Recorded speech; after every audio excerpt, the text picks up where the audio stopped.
मायूसी को जाहिर करने के लिए नौजवान बंदूक और मंशियात हाथों में ले रहे हैं। इन बातों का इजहार अपनी पार्टी के सदर सईद अल्ताफ बुखारी ने किया।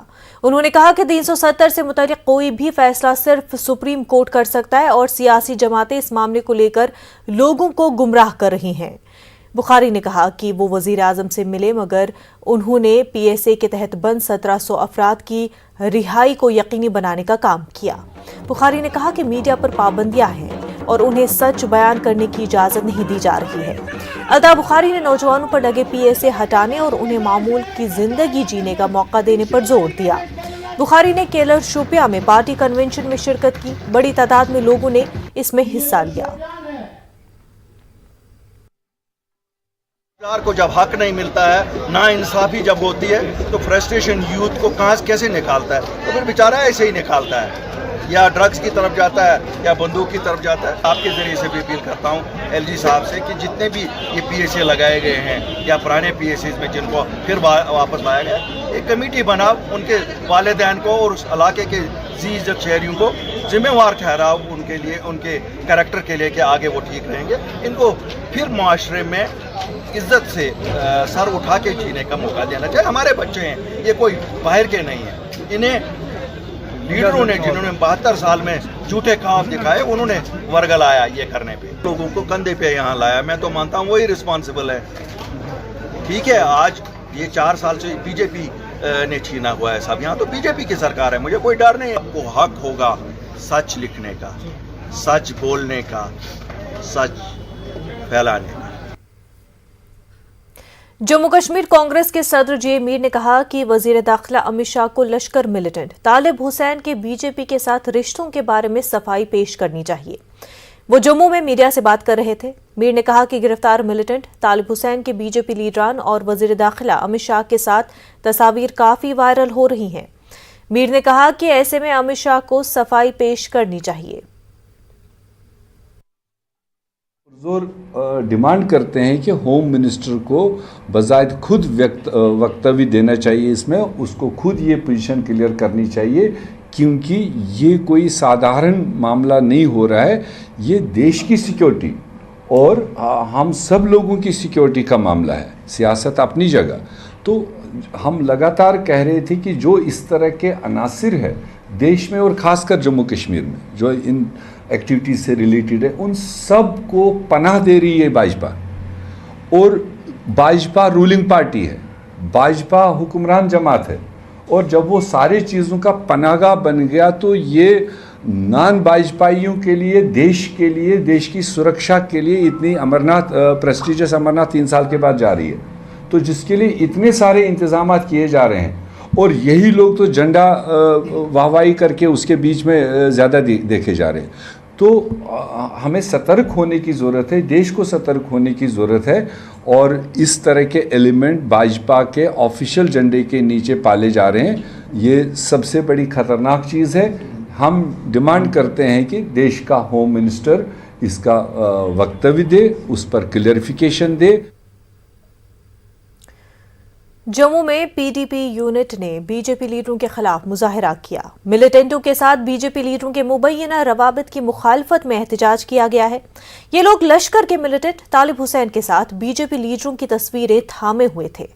PDP कारकुनों ने बीजेपी लीडरों के खिलाफ कार्रवाई का मुतालबा किया है। मुजाहिरीन ने इल्जाम लगाया कि जम्मू के बीजेपी लीडरान मिलिटेंटों के साथ साजबाज किए हुए हैं। एहतजाजियों ने वज़ीर दाखिला से मुतालबा किया कि वो इन बीजेपी लीडरों के खिलाफ कार्रवाई शुरू कराए। सिटी सेंटर की तरफ मार्च करने की कोशिश पर पुलिस ने मुजाहिरीन को रोक दिया। और खास तौर पे मैं होम मिनिस्टर साहब से अपील करना चाहता हूं कि बीजेपी के जम्मू के लीडरों को अरेस्ट किया जाना चाहिए और इनसे पूछना चाहिए कि ये तालिब हुसैन को IT सेल का आपने इंचार्ज बनाया, आपका इनके साथ क्या रिश्ता है? आप तो भारतीय जनता पार्टी तो लोगों को देशभक्ति के सर्टिफिकेट बांटती थी, अपोजिशन पार्टियों को मिलिटेंट करार देती थी। आज मिलिटेंट इनकी गोद में बैठ के पूरे हिंदुस्तान में माहौल खराब कर रहे हैं। तो भारतीय जनता पार्टी मिलिटेंटों की पार्टी बन चुकी है। इसके ऊपर जो हम सरकार से अपील करते हैं कि इनके खिलाफ कार्रवाई की जानी चाहिए। रियासी में पकड़ा गया मतलूब मिलिटेंट जम्मू कश्मीर बीजेपी के IT सेल का रुकन रहने के इल्जामात को पार्टी ने मुस्तरद कर दिया है। बीजेपी सदर रविंद्र रैना ने मुखालफिन के इल्जामात और दावों को मुस्तरद कर दिया। जम्मू में रैना ने कहा कि तालिब हुसैन को जब बीजेपी के दफ्तर तक रसाई मिली तो वो एक जर्नलिस्ट का रूप धारा हुआ था।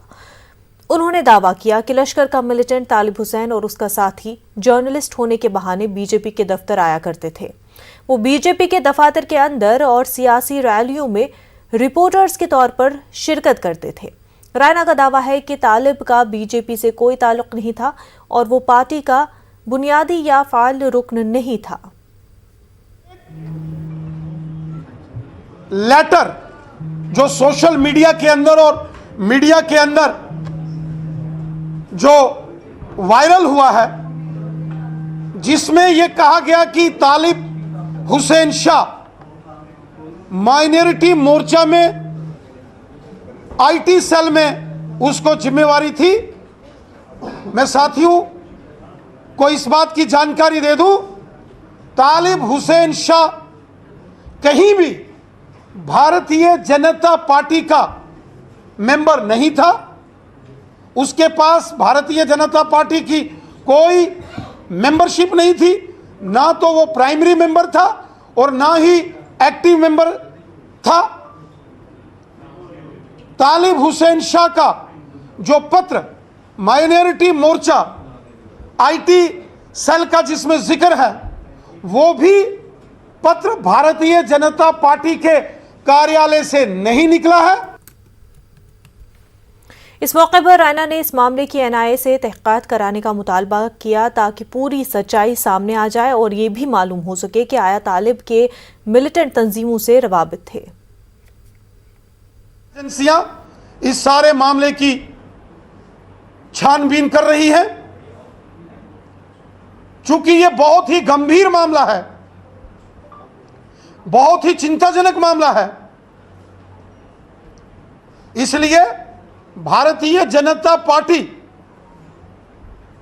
जम्मू कश्मीर के माननीय उपराज्यपाल महोदय जी से निवेदन करती है कि इस सारे मामले की जांच नेशनल इन्वेस्टिगेशन एजेंसी एनआईए द्वारा होनी चाहिए कि तालिब हुसैन शाह जैसे और कितने षड्यंत्रकारी हैं, तालिब हुसैन शाह के तार कहां कहां जुड़े थे और तालिब हुसैन शाह के निशाने पर भारतीय जनता पार्टी के कौन कौन से बड़े नेता उनके निशाने पर थे, और साथ ही साथ क्या तालिब हुसैन शाह जैसे आतंकवादी जिस प्रकार उसने साजिश करके भारतीय जनता पार्टी के नेताओं को निशाना बनाने की कोशिश की, भारतीय जनता पार्टी के कार्यालय हमारे जम्मू कश्मीर के हेडक्वार्टर को उसने निशाना बनाने की कोशिश की, क्या इस प्रकार से उसके तार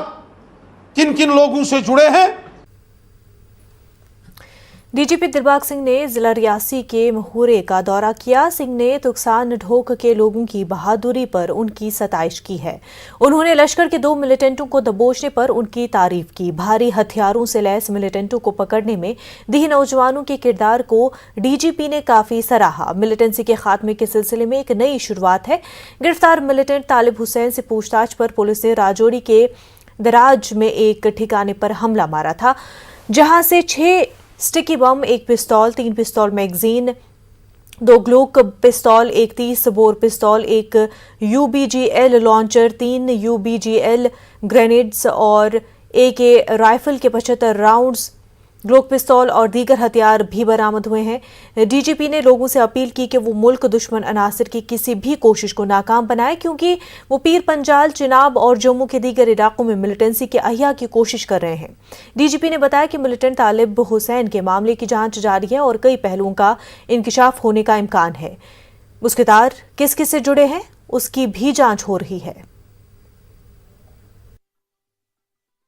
के साथ इसका कोई ताल्लुक नहीं है। बड़ी बात यह है कि रजौरी, पुंछ, डोडा, किश्तवाड़, रियासी के एरिया में फिर से मिलिटेंसी को जिंदा करना, मिलिटेंट्स के OGW और हाइब्रिड मॉड्यूल फिर से तैयार करना, आईडीज को जगह जगह पर लगाना और आईडी से लोगों का नुकसान करना, टारगेटेड किलिंग जम्मू एरिया में करना, जिसका इन्होंने पहले भी कुछ कारनामे किए जिसमें लकली बहुत ज्यादा नुकसान नहीं हुआ, वो भी केसेस जो है वो इससे जो है वो निकल आएंगे। उसकी तफ्तीश जो निकल आए, तफ्तीश से जो मालूम हुआ है, अभी पूछताछ जारी है। सब जगह पे बड़ी बड़ी संवेदनशील जो सिचुएशंस हैं, मैटर्स हैं, उनमें कहीं ना कहीं सींध लगवाने वाले लोग जो है वो बैठे रहते हैं। मीडिया के अंदर भी शामिल है, ये मीडिया वाला भी था जिसको हमने पकड़ा है। तो आप अगर कहें कि इसमें है, उसमें है, पार्टी में, बाकी जगह नहीं है, और इस तरह के मीडिया वाले हम पहले भी पकड़ चुके हैं, ये भी कोई आखिरी नहीं है, और भी पकड़ेंगे आगे, ये कार्रवाई चलती रहेगी। तो जहां जहां ऐसे एलिमेंट घुसने की कोशिश करते हैं उनको साफ करना हमारा काम है। जो जहां पर ब्लैक शीप, जो एंटी नेशनल एलिमेंट, जो घटिया अंसर वो सब जगह पे पाए जाते हैं, उनको लेकर के आप इक्का दुक्का जो एलिमेंट्स उनको लेकर के मिलिटेंसी को चलाने की, साजिशों को आगे बढ़ाने की कोशिश करते हैं। मगर ज्यादातर लोग हमेशा एस्टेब्लिशमेंट के साथ रहते हैं, फोर्सेस के साथ रहते हैं, जम्मू कश्मीर पुलिस के साथ रहते हैं, जिसके लिए लोगों को हम हमेशा शुक्रिया कहते हैं। स्टिकी बॉम्ब्स अपने आप में एक बहुत बड़ा खतरा है, इसका जगह जगह पर इस्तेमाल किया गया है। उधमपुर सब्जी मंडी में इस्तेमाल हुआ, राजौरी के अंदर 2 इस तरह के वाक़े पेश आए। उसके अलावा कहीं कहीं साजिशें की इनको इस्तेमाल करने की, वो पुलिस के जरिए से नाकाम हुई। बहुत सारी ड्रोन के जरिए से सॉटीज आई इस तरह के बॉम्ब की, इस तरह की आईडीज की। समय रहते पुलिस ने उनको पकड़ा। हर बॉर्डर डिस्ट्रिक्ट को लगभग 200 आदमी जो है वो एसपीओ लगाने का मौका मिला। तो ये एक एम्प्लॉयमेंट की अपॉर्चुनिटी भी है और लोगों को काउंटर टेररिस्ट ऑपरेशंस में शामिल करने की प्रक्रिया भी है। अभी बॉर्डर बटालियंस बन रही हैं, थोड़े दिनों के बाद 2 बॉर्डर बटालियन खड़ी हो जाएंगी। श्री अमरनाथ जी यात्रा के दौरान मुक़द्दस गुफा के नजदीक लोरक्यू इलाके में मंगल के रोज एक और यात्री की मौत वाक़ई हो गई है। फौशुदा यात्री की पहचान महाराष्ट्र के एकनाथ तुलसीराम के तौर पर हुई है। वो 65 बरस के थे। बताया जा रहा है कि उनकी मौत हरकत क़ल्ब बंद होने की वजह से हुई है। रवा बरस 30 जून से शुरू होने वाली अमरनाथ यात्रा के दौरान अब तक 6 यात्रियों की मौत हो गई है। डॉक्टरों ने ऐसे यात्रियों जिनको सांस की बीमारी या हाई ऑल्टीट्यूड सिकनेस हो, उसे अपील की है कि वो यात्रा पर ना आए।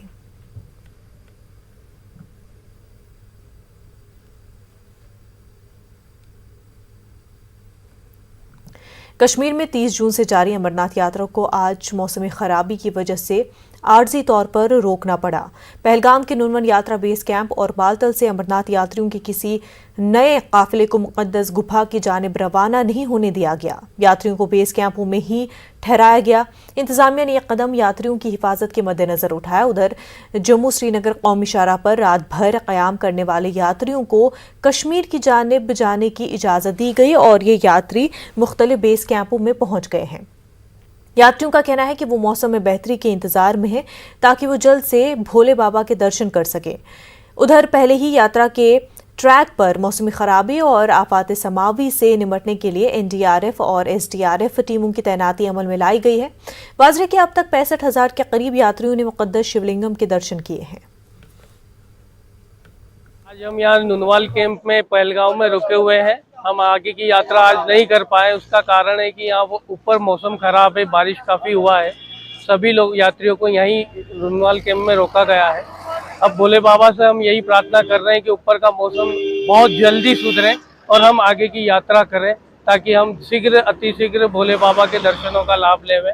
और हमारे साथ हजारों यात्री जो कैंप में रुके हैं वो भी भोले बाबा के दर्शनों का लाभ लेते हैं कि मौसम जल्दी से जल्दी ठीक हो जाए और जितने लोग ऊपर फंसे हुए हैं वो भी अपना यात्रा ठीक ढंग से कर सके और वापस आ सकें और हम भी यात्रा का मजा ले सकें। यात्रा रुक गई बारिश की वजह से और हम ये चाहते हैं कि आज ऊपर वाले की मेहरबानी से वापस चालू हो जाए यात्रा।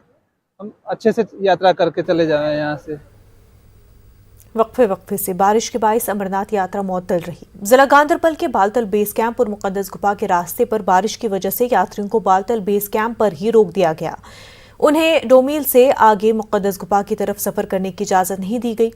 ब्रारीमर्ग इलाके में यात्रा ट्रैक पर फिसलन पैदा हो गई है। ऐसे हालात के चलते यात्रियों की जानों को खतरा लाहक हो सकता है। अगरचे पहलगाम के रास्ते चंदनवाड़ी के तारीखी रूट के मुकाबले बालतल रूट सबसे छोटी है, लेकिन रास्ते में सीधी ढलान वाली चट्टानें और घाटियां होने की वजह से इस रूट को खतरनाक समझा जाता है। अब इस बेस कैंप में 15,000 से ज्यादा यात्री मौसम बेहतर होने का इंतजार कर रहे हैं। श्राइन बोर्ड और गांधरबल इंतजामिया की जानिब से यात्रियों के लिए खातिर ख्वाह इंतजामात किए गए हैं। आज जैसे बारिश यहाँ पर काफ़ी देर से है, रात के 2-2:30 बजे से बारिश लगातार है, तो यात्रा रोक दी गई है। श्राइन बोर्ड की तरफ से यात्रा रोक दी गई है और अगले ऑर्डर का हम लोग इंतजार कर रहे हैं कि कब ऑर्डर आए और यात्री यात्रा करने के लिए निकले। यहाँ पर गवर्नमेंट की तरफ से, श्राइन बोर्ड की तरफ से और लंगर वालों की तरफ से बिल्कुल सारी सुविधा दी गई है। खाने की, पीने की, रहने की सारी सुविधा दी गई है और यात्रियों को हेल्दी फूड दिया जा रहा है। ज़्यादा हेल्दी भी नहीं दिया जा रहा कि ताकि उनका जो है सेहत खराब हो। अमरनाथ यात्रा करने आया था, थोड़ा मौसम बहुत ख़राब हो गया है, यात्रा रोक दी गई है। कल सुबह का प्रोग्राम देखो बन सकता है बाबा के नाम से, तो अब सरकार की तरफ से भी थोड़ी व्यवस्था अच्छी है और लंगर बंगर भी अच्छे लगे हुए हैं। तिरंगे वाले भंडारे के सामने बैठे हैं और थोड़ा व्यवस्था अच्छी लगी और खूबसूरती अच्छा, खाना अच्छा, सब कुछ अच्छा लगा। तो हम यहाँ पे ठहरने की व्यवस्था कर रहे हैं और इन्होंने हमें ठहरने के लिए हमारे को जगह दे भी दी है और अच्छा खासा खाना भी है, कोई दिक्कत नहीं है। तो हम यहाँ पे अपने आप को महसूस समझ रहे हैं। तो बाबा अमरनाथ जी का हमारे साथ है, कोई दिक्कत नहीं है। बारिश के पेश नज़र महकमा मौसमियात ने एक एडवाइजरी जारी की है। आबी वसाइल के करीब आबाद इलाकों के लोगों से कहा गया है कि वो आबी वसाइल के नज़दीक न जाएं। महकमा मौसमियात के इंचार्ज मुख्तियार अहमद ने कहा है कि ग्लेशियर पिघल जाने से नदी नालों में पानी की सतह में इजाफा हो गया है। ऐसे में उन इलाकों में सैलाब का खतरा लाहक है। उनका कहना है कि 10 जुलाई तक मौसम अबरालूद ही रहेगा। इस दौरान हल्की से मुतदल बारिश का भी इम्कान है। हाल एक मॉर्निंग में मानसून शावर हुआ है, खासकर यहाँ वादी में और जम्मू के बेशतर इलाकों में, और कुछ एक जगहों पे फ्लैश फ्लड्स भी हुए हैं। खासकर यहाँ कंगन गोंड एरिया की बात करेंगे या बाकी जगहों की तो लगभग छोटे छोटे फ्लैश फ्लड्स कुछ एक जगहों पे है। और कल रात को जो है यहाँ कारगिल डिस्ट्रिक्ट के अंदर भी कुछ एक जगहों पे फ्लैश फ्लड्स आए हैं। तो अभी फ़िलहाल मौसम जो इसी टाइप का बना रहेगा। अभी आज दिन में भी थोड़ा लाइट रेन, थंडर शावर होगा, खासकर यहाँ वादी में। जम्मू में इवनिंग के टाइम या लेट नाइट के आसपास एक शावर हो सकता है। तो लगभग 5-6 को जो है मौसम बिल्कुल ख़राब ही है, जैसे हमारी पेशन गोई थी। और आने वाले दिनों में भी मौसम जो है थोड़ा सा अबरालूद, लगभग 10 तारीख तक हल्की बारिशें रहेंगे, खासकर जम्मू रीजन में। और यहाँ वादी में भी कुछ एक जगहों पे हल्की बारिशें रह सकती है लगभग 10 तारीख तक। रुक रुक के ओकेजनल सनशाइन भी होगा, कंटिन्यूस नहीं होगा, इंटरमिटेंट थोड़ा थोड़ा एक शावर हो सकता है। और अभी फ़िलहाल जैसे लोगों को भी एडवाइस हमने किया है कि खासकर नदी नालों के आसपास ज़्यादा वेंचरिंग ना करें, क्योंकि ग्लेशियर्स का पानी जो है वो पिघल रहा है और दरियाओं का जो लेवल है वो काफ़ी ज़्यादा बढ़ गया है। और ऐसे में अगर बारिश भी थोड़ा सा हो जाता है तो फ्लैश फ्लड्स के या लोकल लेवल पे जो वाटर लॉगिंग के जो कंडीशंस है वो हो सकते हैं, या छोटे छोटे नाले जो है ओवरफ्लो हो सकता है पानी। और कुछ एक जगहों पे लोगों को एहतियात करना होगा, खासकर जो बच्चे वगैरह नदी नालों में गर्मी की वजह से नहाने जाते हैं उनको भी बिल्कुल अवॉइड करना पड़ेगा कुछ एक दिन, क्योंकि पानी जो है काफ़ी ज़्यादा बढ़ रहा है ग्लेशियर्स के पिघलने की वजह से। बाकी आज जो है कुछ एक जगहों पे हेवी रेन के भी चांसेस है, खासकर जम्मू रीजन में। और यहाँ पे भी कुछ एक जगहों पे दरमियाने दर्जे की बारिशें हो सकती है। तो ओवरऑल जो है थोड़ा राहत मिला है